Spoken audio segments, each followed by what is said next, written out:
Okay guys, kita nak study pasal project engineer punya role. Tapi ini adalah syarikat lain ya. Ini adalah Micron Concept Aerostructures Neighborhood. Dia Gasha Alam lah. Okay, sekarang dia ada opening untuk project engineer.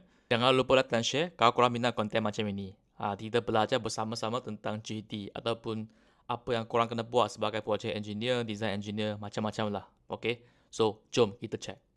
Alright guys, okay, ini ada RFQ kat sini. So RFQ ni adalah term yang sangat penting sebagai project engineer ataupun project manager.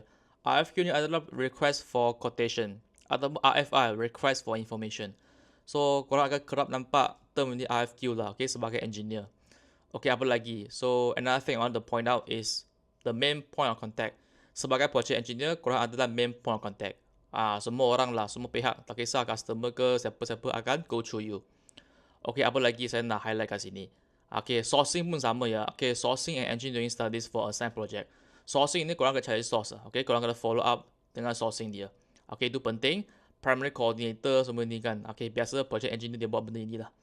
Okay, apa lagi? Dia ada banyak lagi. Tapi saya nak fokus kepada yang I rasa penting ataupun memang biasa lah sebagai project engineer. AutoCAD ni memang software yang biasa digunakan. So bergantung kepada industri. Tapi untuk industri ini dia pakai AutoCAD. Okay, AutoCAD memang biasa lah. Lepas tu, okay, satu lagi, schematic.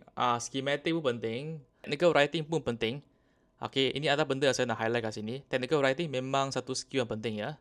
Writing ni bukan writing yang biasa tau. Technical ni maksudnya korang ada skill dalam technical writing. So dalam video ini kan kita nampak ada beberapa aspek yang kita kena ambil perhatian sebagai project engineer. Okay, satu lagi RFQ dengan RFI lah. Request for quotation, request for information. Ini memang satu skill yang biasa untuk project engineer. Lepas tu, okay, sourcing, semua delivery, semua ni memang benda yang biasa lah untuk project engineer. Alright, so kalau korang minat kerja ini boleh apply kat sini lah. Okay, saya cuba check saja.